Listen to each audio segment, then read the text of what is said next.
राधे राधे दोस्तों, आज हम आपके लिए तारा भोज की जैसे पहली कहानी लेकर आए थे। आज हम आपके लिए उसी की ही तारा भोज की दूसरी कथा लेकर आए हैं।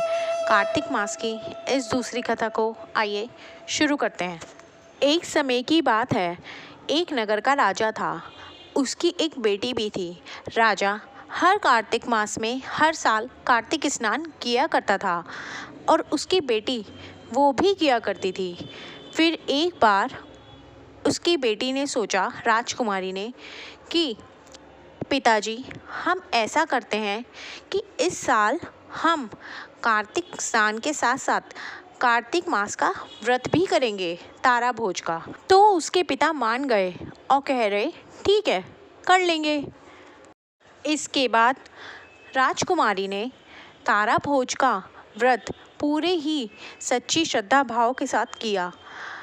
अब जब उसने तारा भोज का व्रत किया तो अब जब कार्तिक का महीना समाप्त होने आया तो वह बोली, पिताजी, मैंने तारा भोजन किया है, इसलिए अब मैं 9 लाख चांदी के तारों का दान करूंगी। उसके पिता ने कहा, ठीक है। और उसके बाद उसने एक सुनार को बुलवाया और उसको कहा कि राजकुमारी ने तारा भोजन करा है पूरे कार्तिक माह में, इसलिए अब तुम उसके लिए 9 लाख चांदी के तारे बनाओगे जिसका वह दान करेगी। सुनार ने राजा को हाँ तो कर दी, पर अब वह घर आकर यह सोचने लगा कि अब मैं 9 लाख तारे कैसे बनाऊंगा। तब उसकी पत्नी ने कहा, अरे आप क्यों चिंता कर रहे हो? आप ऐसा करो कि चांदी का एक पतरा ले लो बड़ा सा और उसमें से छोटे छोटे टुकड़े काट दो, बन जाएंगे आपके 9 लाख तारे। तब वह फिर सोचने लगा, फिर उसे यह सही लगा। फिर उसके बाद उसने यही किया। फिर उसने चांदी के 9 लाख तारे बनाकर राजा को दे दिए। उसके बाद जब राजकुमारी ने 9 लाख तारों का दान करना शुरू किया तो ऐसा होते देख भगवान विष्णु का सिंहासन डोलने लगा और उन्होंने देखा कि ये कौन धर्मात्मा है जो मेरे नाम पर टिका हुआ है। उन्होंने अपने दूतों को बुलाया और उनसे कहा, जाओ जाके देखो और बताओ। जब दूत पृथ्वी पर उतरे तब उन्होंने देखा कि राजकुमारी 9 लाख तारों का दान कर रही थी। इसके बाद वो दूत श्री हरि के पास वापस गए और कहने लगे कि प्रभु, ये एक राजा की लड़की है, वह 9 लाख तारों का दान कर रही है। जब भगवान ने सुना तब उन्होंने अपने दूतों से कहा कि ऐसा करो, जाओ मेरे पुष्पक विमान ले जाओ और उस कन्या को लेकर आओ।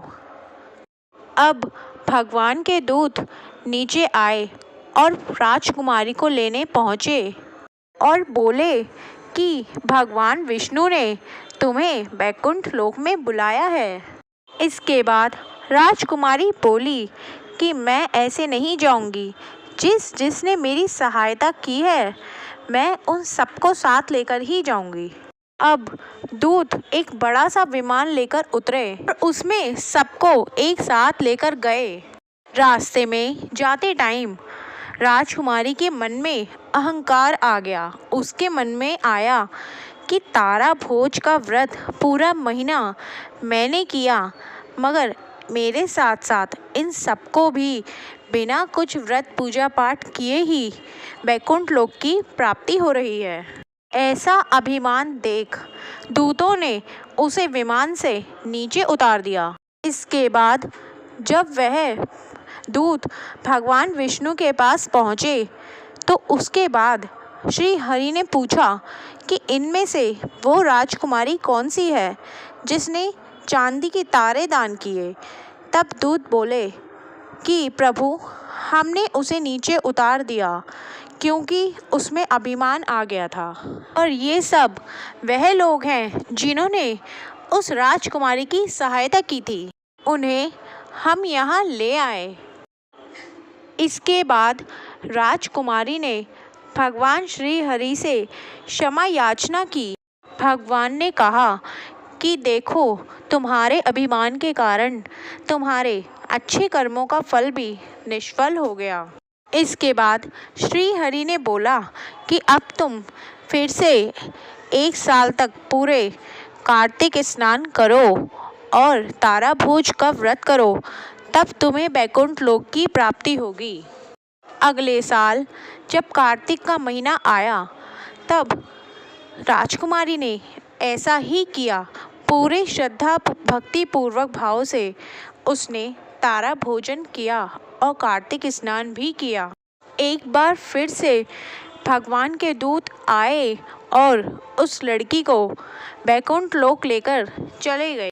हे श्री हरि विष्णु, जैसी कृपा आपने लड़की पर पहले की वैसी किसी पर मत करना, और जैसी कृपा आपने उस पर बाद में की वैसी इस कथा को कहते, सुनते और हुंकारा भरते सब पर करना। तो बोलिए जय श्री हरि विष्णु।